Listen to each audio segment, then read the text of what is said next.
Ранее на этом канале и в наших книгах я уже рассказал вам об удивительных посланиях наших родных усопших с того света, о которых я читал в множестве исследований, огромном количестве литературы и свидетелем которых стал сам. В результате обретения новых знаний и собственных наблюдений я полностью и абсолютно убедился в непреложном факте выживания всех людей после смерти физического тела и продолжения жизни после жизни.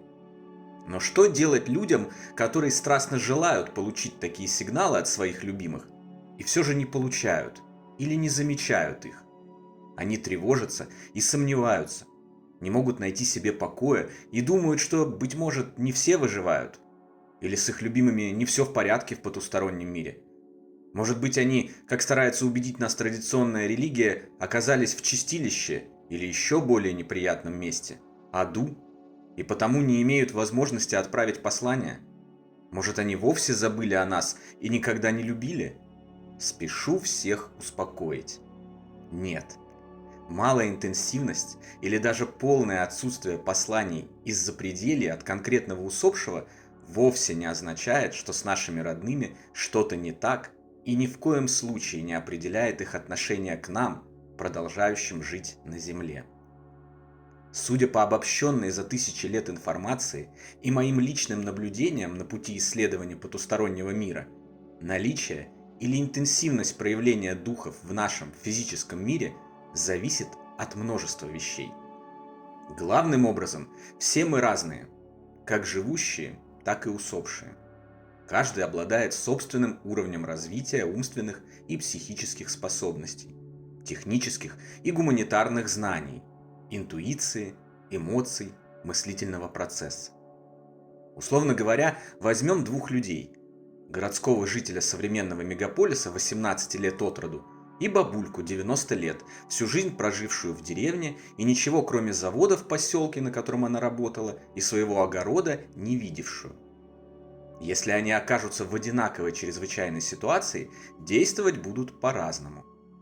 Пока технически продвинутый подросток будет использовать гаджеты, социальные сети и мессенджеры, чтобы получить и передать информацию, и таким образом быстрее сориентируется и разберется, бабулька растеряется и будет, как говорится, до талого ожидать вводных от Брежнева и ЦК КПСС. Сложный процесс перехода в загробную жизнь, адаптация в новом мире, сбор и обработка первичной информации и развитие новых умений ничем не отличаются. Один человек, при жизни обладавший знаниями о продолжении существования после смерти физического тела, быстро освоится и научится контактировать со своими оставшимися на Земле любимыми. Другой, носитель атеистических взглядов, не интересовавшийся на протяжении физической жизни ничем духовным, окажется в растерянности и будет ждать, пока ему кто-то поможет и объяснит. Уровень развития души, а возможно и количество прожитых на Земле жизней, если принять существование реинкарнации, также определяют ее возможности и инструменты для организации контакта с миром живущих и уровень его интенсивности. Помимо этого, судя по всему, в большинстве случаев контакт с загробным миром – это всегда процесс. Любой процесс развивается от меньшего к большему, от простого к сложному, от нуля к бесконечности. Не стоит сразу ждать великих достижений на этом поприще. Нужно набраться терпения, открыть свой ум к новым знаниям и явлениям, а еще желательно искренне верить, даже знать, что ушедший человек жив. К примеру, в моем случае, после ухода Дани на тот свет, сначала была только телепатически передаваемая информация. Я ощущал невесть откуда берущиеся волны любви и утешения, а также поток мыслей, исходящих как будто не от моего сознания, которые очень быстро стали подтверждаться информацией из книг и других источников. Я мог бы отмахнуться от них, огорченный тем, что Даня не пришел ко мне в виде материализовавшегося призрака и на русском языке не сообщил мне о том, что с ним все в порядке. И на этом завершить процесс, вернуться в лоно материи и продолжить отрицать существование духовного мира. Но, к своему счастью, я не стал этого делать, потому что очень скоро к мыслям подключились сны. В первом сне Даня предстал передо мной по ту сторону разделявшего нас стекла. Он шел вдоль него, исследовал, трогал руками и пытался мне что-то через него сказать. Стало очевидно, что Даня на той стороне учится и развивает умение контактировать со своими живущими родными, пытается пробиться к нам. Я понял, что стало быть и мне необходимо углублять свои познания в области потустороннего мира, внимательно наблюдать за происходящими событиями, обнаруживать закономерности, фиксировать и расшифровывать его послания. Самый простой и очевидный способ контакта с нашими ушедшими любимыми – это ощущение присутствия рядом. Такой вид контакта является самым распространенным среди населения всех стран мира, всех возрастов, полов, ориентаций, происхождения, вероисповеданий, политических и прочих взглядов. По данным современных исследований посмертных коммуникаций, более 50% людей ощущают присутствие своих отшедших любимых в первые дни после их физической смерти. Пару недель спустя после ухода Дани мы с семьей оказались в Пскове. Даня, как и я, очень любил этот тихий, спокойный, наполненный атмосферой древности город. Он обожал его леса, полные ягод и грибов, величественную природу, экологию и очень чистый и свежий воздух. Ранее он поступил в Псковский государственный университет на бюджет в магистратуру, но успел проучиться всего несколько месяцев. Затем онкология нарушила все планы. Накануне описываемых событий я лежал дома в постели в ужасном состоянии, горевал и не собирался ехать в Псков. Поэтому другие члены нашей семьи решили меня не беспокоить и отправились туда самостоятельно. Нужно было забрать бакалаврский диплом Дани из университета, который он отдал в учебный отдел при поступлении на магистратуру. Когда семья уже садилась в поезд на Витебском вокзале Санкт-Петербурга, я вдруг ощутил присутствие Дани в своей комнате и услышал уверенную мысль: «Поезжай, вы должны быть все вместе, вместе вы сила». Окрыленный, как будто получивший огромный заряд энергии, я немедленно подорвался с кровати, сел в машину, топнул на педаль, опередил слегка задержавшийся, опять же, совпадение, поезд и через 3 с небольшим часа встречал своих родных на вокзале Пскова.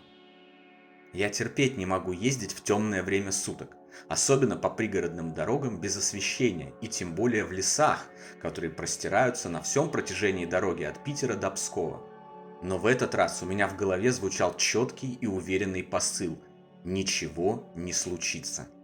Я изо всех сил жал на педаль и незаметно домчался до Пскова гораздо быстрее, чем обычно. Встретив семью, я повел их в наш с Даней любимый ресторан «Двор под Зноево».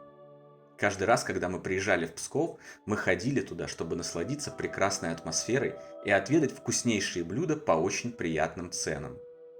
В этот раз нас было 4. Мы прошли в зал и уютно разместились за столиком для 4. Официант принял у нас заказ и ушел. А мы стали беседовать и вспоминать былые времена, наполненные позитивом, который каждый день нам дарил Даня. Внезапно официант вернулся и предложил нам пересесть за другой столик, чтобы удобнее расположить заказанные нами блюда. Учитывая огромные порции двора под Зноево, это было логично. Мы согласились, никаких проблем. За новым столом мы продолжили наши воспоминания. Затем нам принесли невероятно вкусную еду. Приятные воспоминания лились рекой, перед глазами вставали картины наших с Даней приключений, пережитых событий, юмора и веселья. На душах потеплело и просветлело. Вдруг все вместе, вчетвером, не сговариваясь, мы ощутили присутствие Дани рядом с нами. Также, не сговариваясь, мы оглядели стол и осознали, что за этим столом вместо 4, как за предыдущим, было 5 стульев, и один из них стоял рядом со мной. Зримо на нем никого не было, но всем стало ясно. Там сидит Даня и испытывает очень приятные эмоции от того, что его план собрать всех нас вместе и сгонять в мини-путешествие сработал. Мы посмеялись над тем, что так неосмотрительно сели сначала за стол для 4, но Даня в свойственной ему манере, как обычно, все разрулил сам, каким-то образом повлияв на сознание официанта. В следующие месяцы мы с Даней оба учились и углубляли интенсивность и способы наших контактов между мирами. Так, от простого чувства присутствия мы пришли к визуализации надписей на стеклах, о которой я уже рассказывал вам ранее и еще подробно расскажу в будущем. Уверен, этот процесс продолжит интенсифицироваться, и впереди ждут еще более захватывающие и удивительные явления. Все наши родные и любимые всегда рядом. Два мира разделяет очень тонкая духовная завеса. Они прямо здесь, в одной мысли от нас.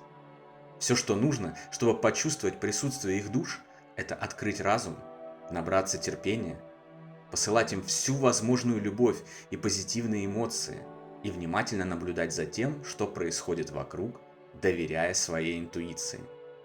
Как сказал один мой друг, на некогда высказанные мной мои же собственные сомнения об этих посланиях и представленные ему физические доказательства, иногда, когда вам не кажется.